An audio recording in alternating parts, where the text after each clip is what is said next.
او قرآن تانیکت مالت مدا توزه گرتین او قرآن مزگفتت مدا توزه گرتین یا فرا جارکادی اوه توزه پاقش بکن و جارکادی دست بدینه و بجنین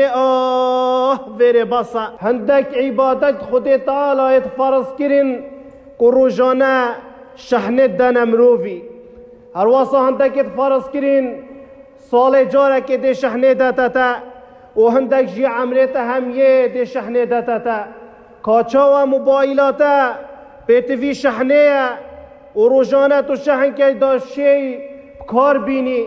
واسا جیف عبادتت واسانه هنده جارا پیتوی شحنه نه هنده جارا دوید ام خو شحن بکن گلی بسلمانا شحن بکن عبادت خوده شحن بکن ذکر رب العالمین قرآن خواندنه او قرآن تانیکت مالت مدا توزه گرتین او قرآن مزگفتت مدا توزه گرتین یا فرا جارکادی اوه توزه پاقش بکن و جارکادی دست بدینه و بجنین ویره باسا حتی ویره بلا باس بیتنو و دا جارکادی زفرم اولای رب العالمین عز و جل گلی بسلمانا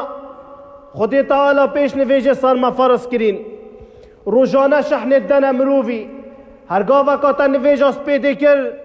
حتی نیورو دی پیچک مروف لاواز بیتن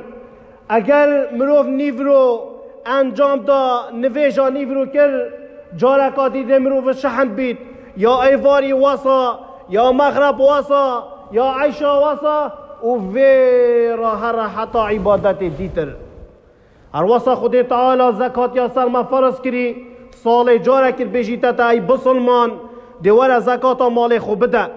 زکات مال خوب بده والله خوشی و راحتی و تنایی و سرفرازی و نفسی توی مرتاحی اوی سال خری حتی جاره کادی گیتا وقت زکات دمی تو زکات دی خود تعالی هی وکا سرما فرض کری سال خری دا نکرت روژه دا وکی زکاته گوته دکمت هیوه که دا رب العالمین عز و جل دا اوه هیوهن تو جارکادی خوشه هم بکی بس عمریت همیه خود تعالی عبادت اکثر تا فرض کر اوجی حجه هرگاه وکات ادا کر اف حجه هنه خوشی و راحتی ریکوی تا جیاناتا دا حتی تو چی و وی دنیای دا در کوی